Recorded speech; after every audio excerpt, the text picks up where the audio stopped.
El libro negro de la humanidad, crónica de las grandes atrocidades de la historia. Matthew White. Periodo de los estados combatientes. Número de muertos, 1.5 millones. Clasificación, 40. Tipo, estado fallido. Grupos enfrentados, Qin contra Chu. Periodo, del 475 al 221 a.C. Escenario, China. A quien se les suelen atribuir casi todas las culpas, a una retahíla de reyes cada vez más despiadados, que culmina con Sheng de Qin. Prólogo. Periodo de primavera y otoño, 770 al 475 a.C. Para comprender a dónde fue China hay que saber dónde empezó. Durante la dinastía Zhou, 1050 a 256 a.C., toda China estuvo gobernada por un emperador nominal, que era una especie de papa hereditario, un vestigio de una era antigua y casi olvidada, una presencia espiritual más que un verdadero monarca. El poder real estaba en los estados feudales que incorporaban partes del antiguo imperio. Por debajo de aquel nivel se mantenía la habitual organización feudal de pequeños señores y campesinos. Durante el periodo de primavera y otoño, los chinos eran un pueblo con muy buenos modales, pero la solución a cualquier dilema moral parecía ser el suicidio ritual. Imaginemos un par de situaciones reales, sacadas de los libros de historia. Pongámonos en la piel de un noble de bajo rango a quien su señor, el príncipe de Jin, ha ordenado asesinar a su ministro de Estado por haber cometido una grave transgresión. Cuando descubrimos que nuestro objetivo ha sido falsamente acusado, A. Llevamos a cabo nuestro deber y lo matamos igualmente como han hecho los soldados durante siglos. B. No lo matamos y nos escondemos porque nuestro Señor estará furioso. C. No lo matamos y nos suicidamos por haber traicionado la confianza de nuestro Señor. Ejemplo 2. Nos encontramos en una situación de un noble del estado de Chu y estamos totalmente convencidos de que nuestro príncipe está emprendiendo una política peligrosa que acabará perjudicándole. ¿Qué hacemos? A. Mantenemos la boca cerrada para no provocar su ira. B. Le convencemos de que cambie de opinión y después disfrutamos de su gratitud. C. Le convencemos de que cambie de opinión y después nos cortamos los pies por haber estado en desacuerdo con él. Si hemos respondido letra C a estas preguntas, habríamos disfrutado en el periodo de primavera y otoño, pues esta fue la solución elegida por los individuos auténticos de los libros de historia. Durante dicho periodo los estados combatían por prestigio más que por conquista. Normalmente a un rey chino derrotado se le permitía conservar su título y sus tierras siempre que reconociera la magnificencia de quien la había vencido. El siguiente episodio es harto elocuente. Tras una victoria decisiva, un carro del ejército de Jin estaba persiguiendo a otro carro del derrotado ejército de Chu cuando el fugitivo quedó atrapado en un hoyo. El carro que le perseguía se detuvo a su lado para poder aconsejar a su enemigo cómo liberar su carro. Cuando éste quedó libre y pudo partir de nuevo, se reanudó la persecución. El carro que huía pudo refugiarse fácilmente en el ejército de Chu. Periodo de los estados combatientes, 475 al 221 a.C. El arte chino de la guerra se endureció después de 473 a.C. Durante años, los dos estados de Wu y Yu lucharon uno contra el otro a la menor ocasión. El rey de Wu había ganado el primer asalto y siguió la tradición de ser un cortés vencedor, dejando intacto el estado de Yu siempre que su pueblo reconociese la magnificencia de Wu. Pero entonces, en 473 a.C., mientras Wu estaba ausente combatiendo en otra parte, el rey de Yu entró a hurtadillas y tomó la capital de Wu. Como es natural, Yu ganó el combate. Wu admitió la derrota y reconoció que Yu era el mejor.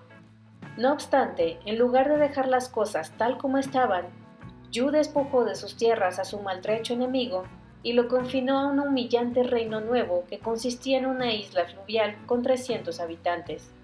El rey de Wu se negó a aceptar su vergüenza y se suicidó. El periodo de primavera y verano había terminado con la victoria del reino de Jin como el más destacado de todos, pero ahora una guerra civil lo hacía añicos. Tres reinos independientes, Han, Shao y Wei, surgieron del caos en 403 a.C. Con el tiempo, la guerra se convirtió en un asunto de matanzas sistemáticas, que ni siquiera los actos o gestos de caballerosidad, que por entonces la gente consideraba un disparate irremediablemente anticuado, podían mitigar. En el campo de batalla se fomentaba la matanza pura y simple. Un soldado era recompensado según el número de cabezas humanas, o cuando la cantidad era demasiado engorrosa, de orejas que podía presentar al término de la batalla. La cifra de 10.000 era considerada una lista de bajas modesta para una sola campaña. Lo más corriente eran unas 20 o 30.000. El exterminio gratuito de prisioneros de guerra, impensable en la era anterior, se convirtió en una práctica más que habitual, considerada como la mejor manera, la más segura y la más barata de debilitar al estado rival. Los estados contendientes se vieron beneficiados por la invención de la ballesta. En torno a la misma época, las tácticas de batalla se desplazaron de los carros a la caballería. Los chinos confeccionaban cada vez más armas y armaduras de hierro en lugar de bronce. Todas estas innovaciones abarataron la guerra, a la que todo el mundo tuvo acceso, no solo la nobleza. El auge de Qin. En la década del 630 a.C., solo quedaban 8 estados feudales en el tablero. El más importante de todos era Wei, en el centro-norte. Este había reducido los reinos de Han, Lu y Sun al rango de vasallos, los cuales establecieron una contraalianza con otros dos reinos, Shao y Shi, para mantener a Wei bajo control. Esto creó durante un breve tiempo un equilibrio en el que ningún estado era lo bastante fuerte como para expandirse, de modo que sobrevino la paz. La mayoría de los estados estaban concentrados en el centro de China a lo largo del río Amarillo, pequeños de tamaño pero densamente poblados. Sin embargo, un par de estados limítrofes tenían extensos territorios fronterizos con ingentes ejércitos endurecidos por las batallas con los bárbaros en tierras salvajes. En el oeste, resguardado por la vasta estepa, se encontraba Qin, en una tierra excelente para la cría de caballos, y el reino estaba habitado por gentes rudas y francas, que el resto de China consideraba primitivas. Un antiguo crítico dijo que su música no consistía más que en golpear vasijas de arcilla con fémures y cantar wu, wu, wu. El duque Xiao gobernó Qin desde 361 hasta 338 a.C., orientado por su ministro Shang. Juntos organizaron un estado totalitario para maximizar la producción agrícola y las capacidades bélicas del estado. Abolieron la nobleza y la sustituyeron por un ejército profesional, en el que los soldados eran ascendidos por su valor más que por su parentesco. Aplastaron cualquier discrepancia, restringieron los viajes. Todas estas reformas dotaron al duque Xiao del ejército más poderoso de China, que él utilizó para lanzar un ataque sorpresa que acabó con la hegemonía de Wei en 351 a.C. Las reformas de Shang suscitaron la ira en el interior del reino de Qin, y a la muerte del duque Xiao, los enemigos de Shang le persiguieron. Trató de huir pasando desapercibido, pero sus propias leyes hacían imposible cualquier viaje no autorizado. No llegó muy lejos, pues un mesonero lo entregó a las autoridades al no poder mostrar los documentos requeridos. Shang fue arrastrado y despedazado por carros. No obstante, sus reformas siguieron en vigor. En 316, el reino de Qin se anexionó las tierras bárbaras de Shu y Pa, que aportaron miles de guerreros tribales al ejército. Ahora gran parte de la iniciativa en las relaciones internacionales estaba en manos de Qin. Los demás reinos tan solo podían responder. El único estado lo bastante poderoso como para tener su propia política exterior era Shu, un gran reino que se estaba expandiendo por los bosques de la frontera sureña. Para evitar que Qin continuase extendiéndose hacia el este, hacia el corazón de China, los estados que estaban alineados de norte a sur en la frontera oriental de Qin se unieron a Shu con la alianza vertical, Hezong en chino. Qin se saltó esta barrera para avanzar por el río Amarillo y unirse a los estados que estaban al otro lado formando una alianza horizontal, llamada Lianheng. Después de esto, las guerras estallaron rápidamente en todas direcciones. pero harían falta decenas de páginas para ordenarlas de manera inteligible. Un incidente ocurrido en 260 a.C., en el que la implacable astucia derrotó al honor, puede servir para ilustrar la tónica general. En Xianping, en el noroeste de China, un ejército de Shao, que ocupaba una buena posición defensiva, se enfrentó al ejército de Xin, que tan solo podía permanecer quieto y aguardar. Como la espera se alargaba y no se vislumbraba ninguna solución, los agentes de Xin iniciaron una campaña de murmuraciones sobre cómo evitaban la batalla aquellos cobardes de Shao. Al final, el rey Shao se vio hostigado por los rumores de cobardía y sustituyó a su precavido general por otro que a su parecer era más honorable.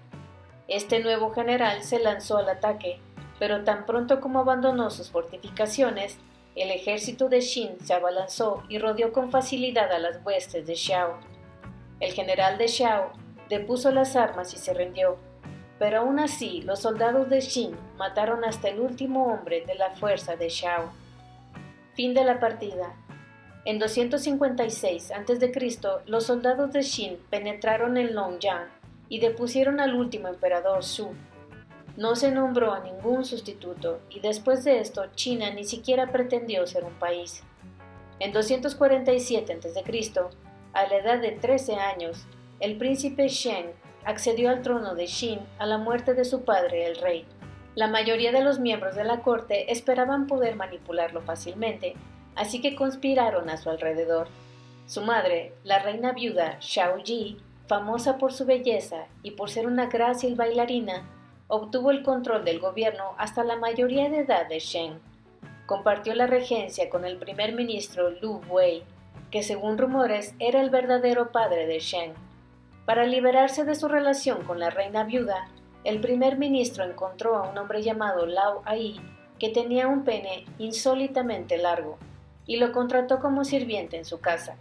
Entonces, cuando se presentó la ocasión, hizo que tocasen música sugerente y tras indicar a Lao que metiese el pene por el centro de una rueda hecha de madera de paulonia, le hizo caminar con aquello, asegurándose de que la noticia llegase a los oídos de la reina viuda y suscitase su interés. La reina viuda no tardó en enamorarse de Lao, hecho que ponía a la feliz pareja en grave riesgo, por lo que urdieron un plan para mantenerlo en secreto. Lao se las arregló para ser acusado de un delito cuyo castigo era la castración, pero él y la reina sobornaron al verdugo para que dejase intactos los poderosos genitales de Lao y en su lugar le arrancase la barba. Ahora que todo el mundo pensaba que era un eunuco, Lao podía formar parte legal y abiertamente de la casa de la reina. Finalmente tuvieron 2 hijos a los que mantuvieron ocultos del rey. Conscientes del peligro que corrían, planearon un golpe de estado contra Sheng y se aseguraron el mando personal de las tropas más cercanas utilizando documentos falsificados. Por desgracia, Sheng se les había adelantado. Cuando las tropas de Lao llegaron a la cámara real, el rey Sheng tenía sus propias tropas dispuestas en una emboscada. Lao escapó de la trampa por los pelos y huyó. Tras poner el precio de 1.000.000 de monedas de cobre por su cabeza, Lao no tardó en ser capturado y condenado a muerte. La reina viuda fue obligada a contemplar cómo unos carros despedazaban a su amante. Sus 2 hijos secretos fueron atados a unos sacos y apaleados hasta morir. Todavía ocurrirían más cosas. Casi todas las historias de la juventud del rey Sheng lo muestran sobreviviendo por los pelos o descubriendo astutamente varios complots de asesinato. Un asesino, el cortesano Jin Ke, quedó en evidencia cuando le cayó una daga del mapa que estaba desenrollando. Un tañedor de laúd ciego, Gao Jianli, intentó atizar a Sheng con un laúd de plomo cuando lo obtuvo lo bastante cerca, pero falló. Un hombre de menor valía que el rey Sheng se habría vuelto huraño e irritable después de todo esto, pero un hombre de menor valía nunca se habría ganado un puesto en la historia por haber unificado a los estados combatientes. A los 30 años, Sheng se había convertido en el amo indiscutible de su reino. Su madre estaba en el exilio e indefensa. Su primer ministro, Lu Wei, fue obligado a suicidarse. Todos los demás ministros estaban sometidos. En una década harto ajetreada, el reino de Xin arrasó con todo. Han cayó en 230 a.C. y Wei en 225. A continuación conquistó Shu en el 223, Yan y Shao, ambos en 222, y Shi en 221, completando la unificación de China. Sheng adoptó un nuevo título, primer emperador. Su historia continúa en un capítulo posterior.